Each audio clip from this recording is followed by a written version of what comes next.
O arrebatamento realmente vai acontecer no próximo mês? Gente, a primeira vez que eu ouvi isso, eu pensei, ok, isso está parecendo um pouco maluco. Sempre tivemos pregadores do fim do mundo ao longo da história dizendo que o arrebatamento estava chegando. Está logo ali na esquina, vai acontecer no próximo mês. Mas então eu comecei a fazer a minha própria pesquisa. E pessoal, está tudo na Bíblia. E a matemática confere. Tudo está se alinhando. Em 1 Tessalonicenses 5,4, Paulo escreve: Mas vocês, irmãos e irmãs, não estão em trevas para que esse dia vos surpreenda como ladrão. Então Paulo estava dizendo que nós, como crentes, não seremos mantidos na escuridão. E esses dias não vão nos surpreender como ladrão. Jesus também disse em João 11, 9 e 10, que aqueles que andam na luz não vão tropeçar. Se você está enraizado nas Escrituras e cheio do Espírito Santo, você não será pego de surpresa. Há tanta coisa que eu preciso compartilhar com vocês, e eu vou começar com a profecia de Daniel. Em Daniel 9, 25, e vocês podem conferir tudo isso por si mesmos, em Daniel 9, 25 está escrito: Desde que a ordem for dada para restaurar e reconstruir Jerusalém até a vinda do ungido, o governante, haverá 7 semanas e 62 semanas. Isto é, 7 mais 62, totalizando 69 semanas proféticas. Ou seja, 69 vezes 7 é igual a 483. Agora, de acordo com o calendário profético ou judaico, que é de 360 dias no ano, 483 anos equivalem a 173.880 dias. Então, segundo o profeta Daniel, desde o dia em que saiu a ordem para reconstruir Jerusalém, o que aconteceu em 444 a.C., se contarmos 173.880 dias, um ungido viria. E foi exatamente isso que aconteceu. 173.880 dias depois que a ordem foi dada em 444 a.C., chegamos exatamente no ano de 32 depois de Cristo. E esse foi o dia, meus amigos, em que Jesus fez sua entrada triunfal em Jerusalém. Então confere. Bom trabalho, Daniel, nesta primeira profecia. Foi o cumprimento exato da sua profecia. Depois, Daniel, capítulo 9, 26, continua e ele diz: Depois disso, um ungido será tirado. E nós sabemos o que aconteceu, certo? Jesus foi crucificado exatamente como ele disse. Certo, muito bem, duas, Daniel. E então Daniel 9:27 diz que ele confirmará uma aliança, um acordo com muitos por uma semana. E no meio da semana ele porá por fim o sacrifício e a oferta. Esse período final de 7 anos, muitas pessoas enxergam como a grande tribulação. Os 7 anos de tribulação, que também são chamados de o tempo de angústia de Jacó, ou a 70ª semana de Daniel. E esse período de 7 anos no calendário judaico equivale a 2.550 dias. Agora guardem bem isso na mente, porque tudo isso vai voltar. Ele mencionou uma aliança e então começa o período de 7 anos. Agora, muitos crentes acreditam que vai haver um arrebatamento imediatamente após essa aliança, esse acordo, e antes que a tribulação de 7 anos comece. Mas muitas pessoas dizem, espera aí, esse arrebatamento de que você está falando, ninguém sabe o dia nem a hora. Foi isso que o próprio Jesus disse em Mateus 24:36. Quando Jesus disse em Mateus 24:36 que ninguém sabe o dia nem a hora, ele não estava sendo vago. Ele não estava sendo misterioso. Ele estava se referindo a um idioma bem conhecido que todo judeu, ao ouvir, entenderia imediatamente. Ele estava se referindo ao Yom Teruah, a festa das trombetas. A festa das trombetas é a única festa do calendário judaico que começa com a lua nova. E na antiga Israel, uma lua nova não era calculada por matemática nem prevista por softwares. Ela tinha que ser confirmada visualmente por 2 testemunhas que precisavam ver o primeiro fio da lua. Se as nuvens cobrissem o céu ou a visibilidade estivesse ruim, a observação seria adiada, por isso ninguém podia dizer com certeza se a lua nova já tinha aparecido. E dessa forma a festa das trombetas podia começar no primeiro ou no segundo dia do tempo esperado. E é por isso que o Yom Teruah era chamado de a festa que ninguém sabe o dia nem a hora. Então, vai ser ou no dia 23 ou no dia 24 deste ano. Nós sabemos o ano, 2025. Nós sabemos o mês, setembro. Mas ninguém sabe o dia nem a hora. O propósito da festa das trombetas, aliás, e isso é muito importante, é despertar a alma do sono espiritual. É um chamado ao arrependimento e à preparação. A festa das trombetas é um lembrete de que o juízo está próximo. Yom Teruah começa ao pôr do sol da terça-feira de 23 de setembro de 2025 e continua até a noite da quarta de 24 de setembro de 2025. E isso marca o início do Ano Novo Judaico. A festa das trombetas deste ano se alinha perfeitamente com a profecia de Daniel sobre a aliança de 7 anos. Ok, talvez isso seja apenas uma grande coincidência, mas vamos continuar. A festa das trombetas vai começar no dia 23 de setembro, e vocês provavelmente já ouviram falar desta data. As pessoas estão comentando cada dia mais sobre ela. Vai começar em 23 de setembro e vai até 24 de setembro. Mas quanto àquela aliança de 7 anos que Daniel mencionou em sua profecia? Um acordo de paz de 7 anos é esperado para ser assinado neste ano, e adivinhem quando? No dia 23 de setembro de 2025, na cúpula da ONU.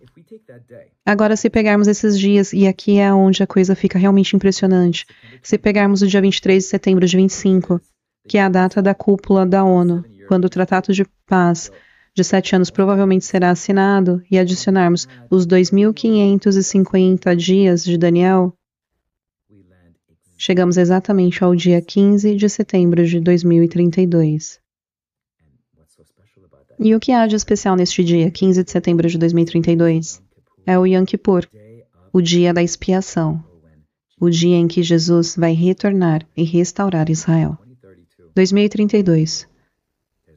Olha aí de novo esse número, 32. 7 anos depois da assinatura do Tratado de Paz, vamos cair exatamente no Yom Kippur. Esse é o dia mais sagrado do judaísmo, quando o sumo sacerdote entrava no Santo dos Santos para expiar os pecados do povo. Seria o dia perfeito, não seria? O dia perfeito para Jesus retornar como nosso sumo sacerdote e rei e restaurar Israel? A matemática é tão precisa. Ok, talvez isso seja coincidência também. Ninguém sabe o dia nem a hora. Muita gente vai voltar a esse versículo. Mas sem considerar o contexto completo que ele realmente significa e de que se trata de um idioma judaico. Vamos continuar, porque as coisas ficam ainda mais surpreendentes. Assim que o tratado for assinado em 23 de setembro, muitos acreditam que o arrebatamento vai acontecer em algum momento entre a assinatura do acordo, no dia 23, e a noite da quarta, 24 de setembro. E depois disso, o arrebatamento dará início à tribulação de 7 anos. Jesus também disse, quando virdes todas essas coisas, sabeis que ele está próximo, às portas.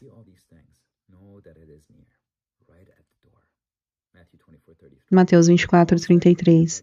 E Paulo disse, mas vocês, irmãos e irmãs, não estão em trevas para que esse dia vos surpreenda como ladrão. Nós não deveríamos ser pegos de surpresa.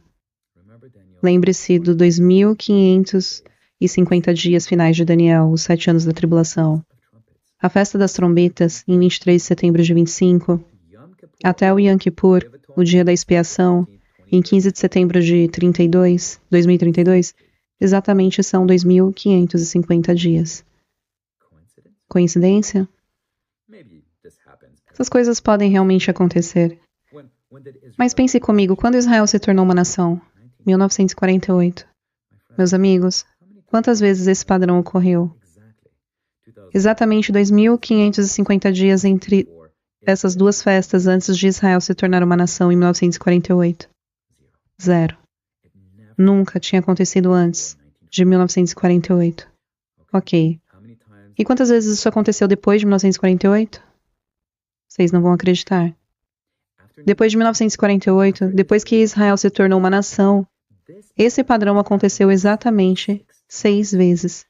E agora, neste ano de 2025, vai ser a 7ª e última vez. Exatamente, depois de 2025, você nunca mais vai ver esse padrão se repetir. Em que há exatamente 2.550 dias entre a festa das trombetas e o Yom Kippur, dia da expiação. Amados, aqui eu gostaria só de adicionar uma informação ao que o irmão Charvin está falando.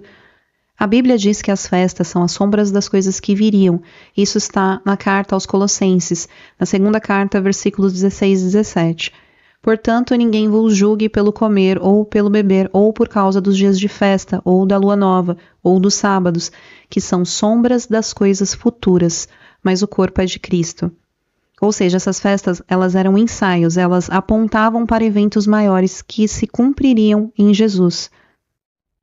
E Jesus já cumpriu as primeiras 4 festas bíblicas, que ao total são 7. Ele morreu no dia da Páscoa, como o cordeiro sacrificado pelos pecados. Ele foi sepultado durante a festa dos pães asmos, que representa a ausência do pecado. Ressuscitou na festa das primícias, sendo o primeiro a vencer a morte com um corpo novo. E 50 dias depois, no dia da festa de Pentecostes, o Espírito Santo foi enviado e a igreja começou. Estas festas estavam no calendário de Israel, mas também apontavam para momentos importantes da obra de Jesus. Agora, faltam 3 festas para serem cumpridas. Elas estão relacionadas ao fim dos tempos, que são o arrebatamento, o julgamento e o reino de Deus. Estas festas seriam a festa das trombetas, a festa da expiação, conhecida como Yom Kippur, e a festa dos tabernáculos, que é chamada de Sukkot. Agora olhem só. Lembrem-se dos dias da criação, 6 dias de trabalho e 1 dia de descanso, certo? O Salmo 94 e 2 Pedro 3,8 dizem: para o Senhor, um dia é como 1000 anos. Com base em todas as genealogias e idades, os estudiosos calcularam os anos de Adão até Jesus, e são 4.000 anos. E de Jesus até agora são aproximadamente 2.000 anos, o que nos leva à beira da marca de 6.000 anos, possivelmente 5.993 anos. E depois de 7 anos, isso vai marcar o 7º e último milênio. 6.000 anos sob o governo do homem, seguindo por 1.000 anos do reinado de Cristo. É o mesmo padrão da semana da criação de Deus. 6 dias de trabalho, 1 dia de descanso. Querem mais? Ok, vou dar. Vocês se lembram de como a tribulação de 7 anos também é chamada? Isso mesmo, muita gente a chama de o tempo de angústia de Jacó. A história de Jacó, ele trabalhou 7 anos por Raquel, mas primeiro recebeu Lia. Depois trabalhou mais 7 anos para finalmente se casar com Raquel. 2 noivas, 2 períodos de espera, 2 figuras proféticas. Ele se casou de forma não oficial com Raquel 1 semana depois de casar com Lia. E isso também é importante, aquele atraso de 1 semana, aqueles 7 dias de diferença. Mas o que estamos vendo são 2 noivas, 2 períodos de espera e 2 figuras. Lia representa a noiva gentia, aqueles que foram trazidos inesperadamente. Raquel representa Israel, a noiva que Jacó amava primeiro, mas com que teve que esperar mais tempo para se reunir. E aqui é onde fica ainda mais impressionante. Quantos anos Jacó tinha quando finalmente se casou oficialmente com Raquel? Quando completou a segunda promessa de 7 anos. Ele tinha 84 anos. O nome de Jacó foi mudado, não foi? Sim, para Israel. Jacó tinha 84 anos quando finalmente se casou oficialmente com Raquel. Se a tribulação de 7 anos começa em 2025 e termina em 2032, quando Jesus finalmente retorna e se reúne à sua primeira noiva Israel, quantos anos Israel terá desde que se tornou uma nação em 1948? Isso mesmo, 84 anos. Eu não estou inventando isso, vocês mesmos podem conferir. De 1948 a 2032 são exatamente 84 anos. Coincidência? Quer dizer, isso já são muitas coincidências. Ou então, pensem na profetisa Ana. Vocês lembram dela? Lembram quantos anos ela tinha quando finalmente pôde ver Jesus? Isso mesmo, 84 anos. Quando eu estava lendo essa passagem, o número 84 me pareceu tão específico, porque até colocariam isso ali, mas assim, ela tinha 84 anos. Será que tudo isso é coincidência? Eu não estou marcando datas, mas os sinais estão por todas as partes. A história de Jacó, o nascimento de Jesus, o número 84, a transição dos gentios para os judeus, está tudo se alinhando. Eu só quero encorajar você. Não durma nisso. Acerte sua vida com Deus. Arrependam-se. Compartilhe esse vídeo com seus amigos e familiares. A profecia de Daniel se alinhando perfeitamente com a data de entrada de Jesus em Jerusalém, depois ele sendo tirado. Depois a profecia sobre a aliança se alinhando exatamente com o Tratado de Paz em setembro. A profecia de 2.550 dias se encaixando perfeitamente com Yom Kippur, dia 15 de setembro de 2032. E o fato de que isso nunca tinha acontecido antes de Israel se tornar uma nação, em 1948. E que entre então e agora já aconteceu 6 vezes. Este ano vai acontecer a última vez, a 7ª e última vez. Ou pense, desde Adão até Jesus, e de Jesus até agora, a Bíblia diz que são cerca de 6.000 anos. E depois de um período de 7 anos, Jesus vai reinar por 1.000 anos, se alinhando perfeitamente com os 7 dias da criação. Ou ainda a história das 2 noivas de Jacó, Lia representando a igreja gentil, e a sua segunda noiva Raquel representando Israel.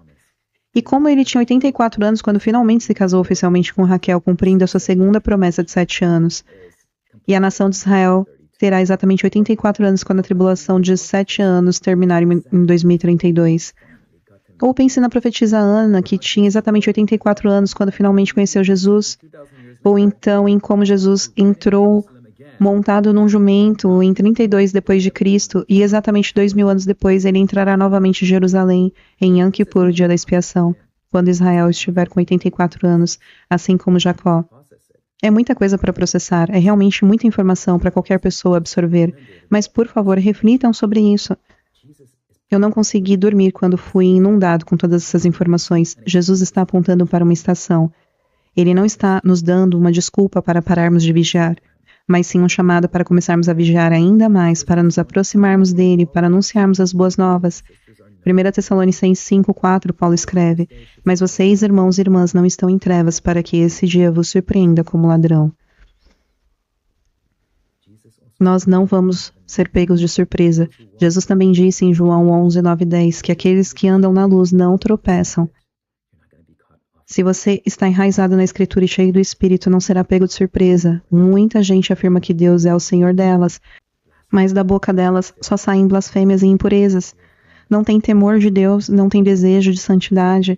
Que isso seja um chamado de despertamento. Vamos manter nossas lâmpadas acesas, vamos permanecer vigilantes. O Espírito Santo vai nos guiar, a Escritura vai nos preparar e os sinais já estão aqui.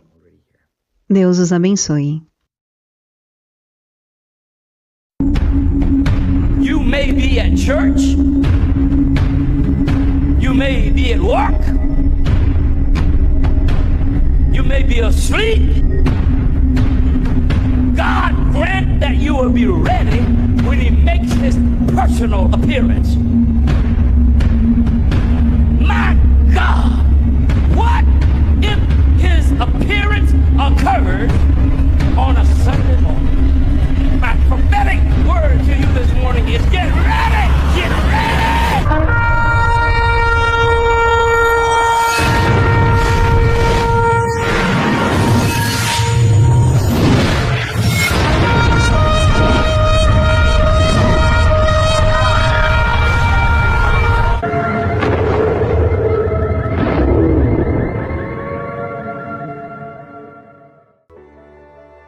Esta foi a mensagem, e se ela falou seu coração aqui, eu gostaria de te fazer 2 convites. O primeiro é se você ainda não aceitou ao Senhor Jesus Cristo como seu único Senhor e Salvador, mas assim você sente. Eu peço que você repita essa oração comigo. Diga assim: Senhor Jesus Cristo, eu te aceito como o meu único Senhor e Salvador, pois sei que fui remido pelo sangue do Cordeiro na cruz do Calvário. Eu reconheço que o Senhor veio à terra, morreu e ressuscitou ao 3º dia para que eu pudesse ser limpo dos meus pecados. Te peço perdão por todos os pecados que cometi e te peço que me faça nova criatura em Cristo Jesus. Que assim seja. Amém. Seja muito bem-vindo à família de Cristo. E agora eu gostaria de te fazer um segundo convite. Todos os dias aqui no canal às 7 horas da manhã, nós lemos a palavra do nosso Pai e nos alimentamos do pão do nosso Espírito. Você é o nosso convidado mais do que especial e nós ficaremos muito felizes de ter você conosco. Espero que essa mensagem tenha edificado a sua vida. Se você acredita que Jesus está voltando, compartilhe esse vídeo. Se você já teve um sonho parecido, escreva aqui nos comentários. Nós nos vemos no próximo vídeo. Um beijo e que Deus os abençoe.